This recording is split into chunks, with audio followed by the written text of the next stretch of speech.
আসসালামু আলাইকুম, শাহানুর রহমান সুমন ব্লগে আপনাকে স্বাগত। চলে আসলাম আরও একটি নতুন ভিডিও নিয়ে আপনাদের মাঝে। আজকে আমরা যাব মানিকগঞ্জ জেলার একটি রাজার বাড়িতে। তো চলুন দেখতে থাকুন, আমাদের সাথে থাকুন।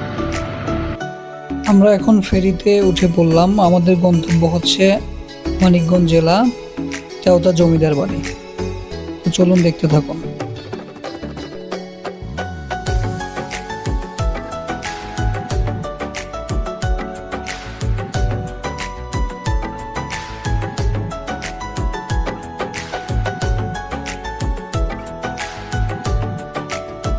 তেওতা জমিদার বাড়িটি মানিকগঞ্জ জেলায় শিবলয়া উপজেলায় অবস্থিত বাংলাদেশের প্রাচীন একটি জমিদার বাড়ি। এটি উপজেলার তেওতা নামক একটি গ্রামে অবস্থিত। ইতিহাসবিদদের মতে 1700 শতকে এই জমিদার বাড়িটি তৈরি করা হয়েছে। এটি তৈরি করেছিলেন পঞ্চানন সেন নামক একটি জমিদার। পঞ্চানন সেন ছিলেন খুবই দারিদ্র একজন মানুষ। এরপর তিনি দিনাজপুর অঞ্চলে তামাক উৎপাদন করে ধন সম্পদের মালিক হয়ে যান। এরপর তিনি এই প্রাসাদটি নির্মাণ করেন। পরবর্তীতে এখানে জমিদারি প্রতিষ্ঠাতা করে জয়শঙ্কর ও হেমশঙ্কর নামে দুজন ব্যক্তি। ভারত বিভক্তি হওয়ার পরে তারা দুজনেই ভারতে চলে যান এবং এরপর থেকে এই বাড়িটি পরিত্যক্ত হয়ে যায়। তেওতা জমিদার বাড়িটি 7.38 একর জমির উপর নির্মিত। মূল প্রাসাদের চারপাশে রয়েছে বিভিন্ন ধরনের স্থাপনা ও একটি বড় পুকুর।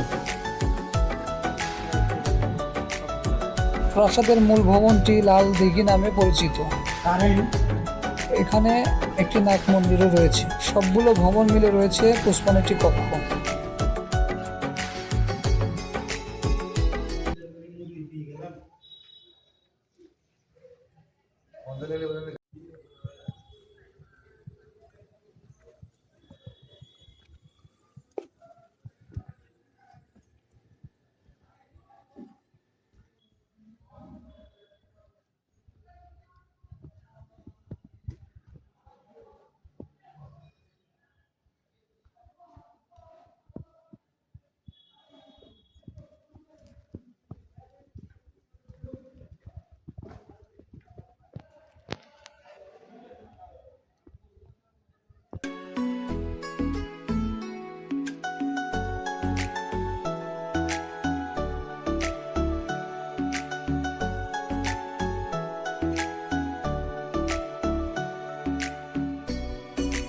জমিদার বাড়ির উত্তর দিকের ভবনগুলো হেমশঙ্কর স্টেট ও দক্ষিণ দিকের ভবনগুলো জয়শঙ্কর স্টেট নামে পরিচিত ছিল।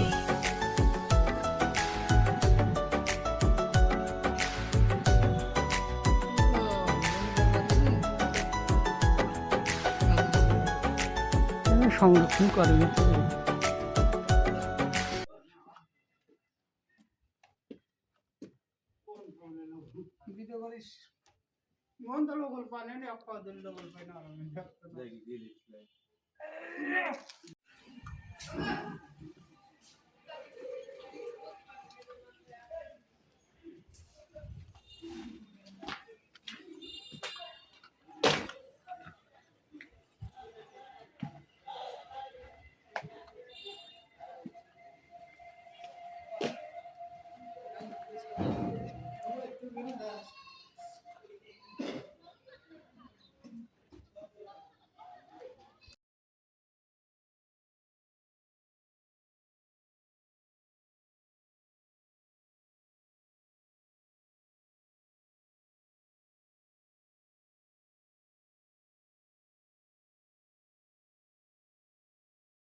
মানিকগঞ্জ জেলায় শিবলয়া উপজেলায় এই জমিদার বাড়িটিতে রয়েছে কাজী নজরুল ইসলামের অনেক স্মৃতি।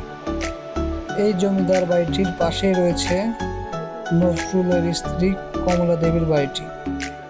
এই প্রাসাদেই নজরুল কমলা দেবীর প্রেমে পড়ে লিখেছিলেন, তুমি সুন্দর তাই চেয়ে থাকি প্রিয়, সেটি কি মোর অপরাধ।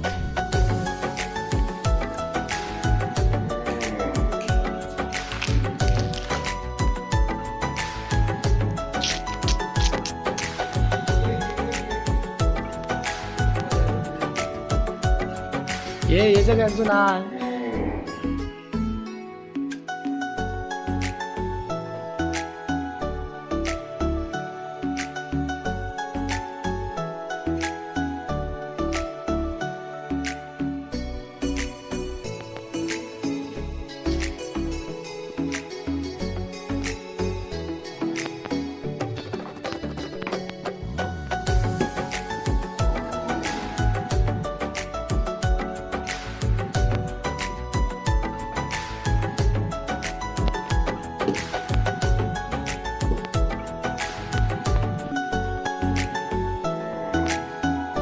আপনি যদি আমাদের চ্যানেলটিতে নতুন হয়ে থাকেন তাহলে অবশ্যই সাবস্ক্রাইব করবেন আর পাশে থাকা বেল আইকনটি বাজিয়ে দিবেন। আর যদি ফেসবুক থেকে দেখে থাকেন তাহলে অবশ্যই লাইক, কমেন্ট, শেয়ার করে আমাদের পাশে থাকবেন। সুস্থ থাকুন, ভালো থাকুন, ধন্যবাদ।